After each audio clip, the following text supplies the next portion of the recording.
How much it will be? 1.6. So 1.6 multiplied by 900.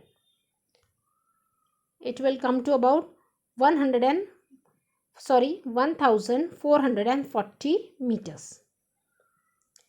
Now let us go to further example. A kangaroo can jump 2.5 meter vertically. What must be the initial velocity of kangaroo? Now let us find out what is given. Here only you will think that only one parameter is given. It can jump to 2.5 meter vertically. So it is the distance covered is given. But the kangaroo is jumping. So here, when an object is going above the ground, what is acting on it? Acceleration due to gravity. Now, if you remember, we had studied about positive and negative acceleration. When an object comes down, it is in positive acceleration. But when an object is moving above the ground, up, then it is in negative acceleration. So here we can take up the acceleration due to gravity 9.8 meter per second square. And we'll be taking it negative because kangaroo is jumping up from the ground. That is, the object is moving away from the ground. So it is negative acceleration. Velocity v is 0 and initial velocity we have to find out. Why velocity v is 0? Because it will be the final velocity where it will come to stop. So with these values we can apply the formula from third equation of motion. V square is equal to u square plus 2s. Now v is 0. U square plus 2 into 9.8 multiplied by 2.5. So after calculating, this comes to about 49. So u square minus 49. Now what have we to do? We have to find out the value of initial velocity. Now this is negative. So when we take this on the other side, it will become positive. So u square is equal to 49. Now 49 is the square of 7. So u is equal to 7 meters per second. Next example. A motor boat starts from rest and moves with uniform acceleration if it attains the velocity of 15 meter per second in 5 seconds. Calculate the acceleration and distance travelled in that time. So what is given over here? Initial velocity, final velocity. Initial velocity, since it is starting from rest, it is 0. Final velocity is 15 meters per second. Time 5 seconds, and acceleration we are supposed to find. And also the distance travelled in that time. For acceleration, what is the formula? It is a is equal to v minus u upon t. So let us put the values. 15 minus 0.5. 15 divided by 5 is 3 meter per second square.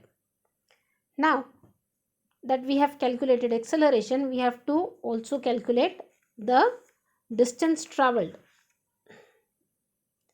So let us take up the formula from second equation of motion. It is s is equal to ut plus half at square. So 0 multiplied by 5 plus half multiplied by 3 multiplied by 5 square. So 0 multiplied by anything is 0. So you have to calculate only this part. This if you calculate is half of 3 is 1.5. Square of 5 is 25. Okay. So the value comes to about 37.5 meter.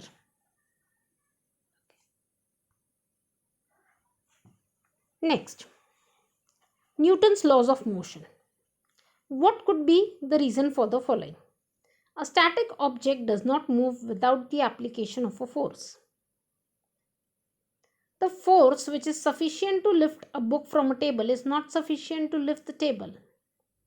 Fruits on a tree fall down when its branches are shaken. An electric fan keeps on rotating for some time even after it is switched off. If we look for reasons for the above, we realize that objects, they have some inertia.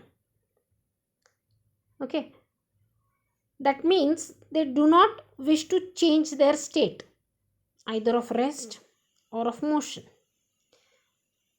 And we have learned that inertia is related to the mass of the object.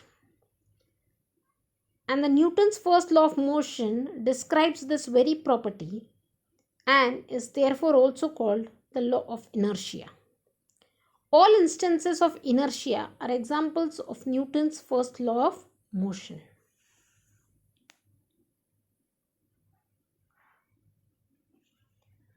Balanced and unbalanced force. You must have played the tug of war. So long as the forces applied by both the sides are equal, as in the first case, the forces applied on both the sides are equal. The center of the rope is static in spite of the applied forces. The center of the rope remains static. On the other hand, when the forces applied become unequal, as in this case, that is unbalanced, a net force gets applied in the direction of the greater force and the center of the rope shifts in the direction of greater force. As you can see here, the center of rope has shifted. An object continues to remain at rest or in a state of uniform motion along a straight line unless an external unbalanced force acts on it. This is the Newton's first law of motion or law of inertia. So, when an object is at rest or in uniform motion along a straight line, it does not mean that no force is acting on it. Actually, there are a number of forces acting on it, but they can cancel one another so that the net force is zero. As in the tug of war, the net force is zero. So, Newton's first law explains the phenomenon of inertia. That is, the inability of an object to change its state of motion on its own. It also explains the unbalanced forces which cause a change in the state of an object at rest or in uniform motion. Two videos have also been uploaded related to activities. Watch them and understand the Newton's first and second law of motion. Thank you.